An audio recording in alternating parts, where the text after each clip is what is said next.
This video gonna be about George Michael and what I remember 35 years ago when he spoke out against Sony Music from the UK. One of my favorite artists of the 80s. You know, the Wham era to the solo era, the Faith run, what he did. He was in that stratosphere for a while with Michael Jackson, with Prince, with Whitney Houston, with Lionel Richie, with Janet Jackson. That elusive pop stratosphere where you sold records and you're a big time international artist. And if you want to throw Springsteen and U2 in there, you can. But I'm just naming the ones that, were the big. But anyway, what tripped me out is thinking that a white male artist from the UK spoke out about the industry being a plantation. Let that sink in for a moment because the industry is geared towards white male artists.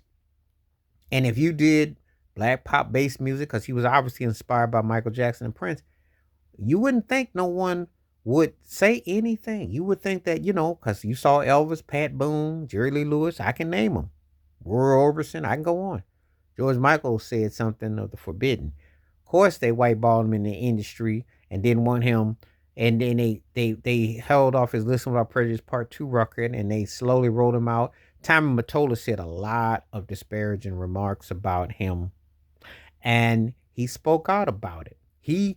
Before Michael Jackson talked about it, because Michael went through it, obviously the Invincible, but he owned stuff in Sony, so that was a big thing. Because you never had an artist who owned as much totality, and they was out to try to take him out. They didn't want him having nothing. Prince had Slave on his face. He spoke about the industry, and you know about all that. And Rick James spoke out about the industry, and people spoke out. But George Michael, it was like a wow.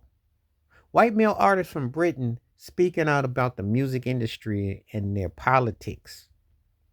And it was him speaking out was huge. Because I remember like yesterday when Listen Without Prejudice, when Praying for Time and all that came out. And I liked the record. Cowboys and Angels was a great song. He wrote, that man could flat out write, could sing. Last Christmas is still played to this day. One of the greatest holiday anthem songs. And then we get, obviously Careless Whisper, which bought him a hood pass, bought him at the cookout, however you want to call it.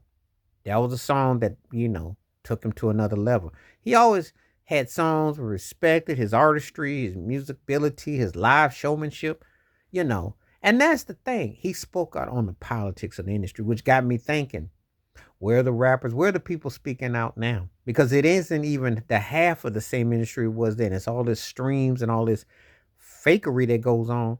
So just think about what happened to the George Michaels of today that not only want their music to be played, but also would speak out about the industry and how it's about vanity and ego and how they want to turn you into software, turn you into a robot, don't want you to be heard and want to bury your thoughts and your dreams and your ambitions. What happened to that?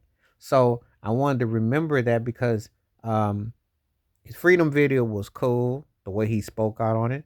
And he was very much an artist that wanted to be heard and wanted to be known that what he had went through was no joke and it was real. And you think about it. Most people haven't even thought about it. A white man from the UK told you how corrupt the music industry is. And then you see all these people going through all this stuff now because they started saying something, their money went funny, and it's coming to pass. And if you notice, when he passed, Rolling Stone didn't put him on the cover. They got him in the Hall of Fame, but they've been real low key with him. Why are they acting like George Michael was just kind of like a moment in time when he was one of the most important artists, singer-songwriters, and he created an album that was a big time record and he had big time impact? They've been really hush hush with him. They've been really low key with him. Makes you wonder, but do you really wonder? But it shows you, if you really pay attention to how this thing is, of how demonic it is and what it's about. So George Michael was one of the few real ones that actually spoke out about stuff that he saw and what was really going on in the industry. And that happened 35 years ago. And I want to take the time to acknowledge it because we need more people to be honest. And you don't get honesty at all in that janky business. Please like, subscribe, welcome thoughts, comments, and I do respond. Thank you. Wash your hands, keep your mind clear, watch out for another. Share it if you like, and hit that membership. Stay safe, stay blessed, stay woke, stay free. I'm out. Peace.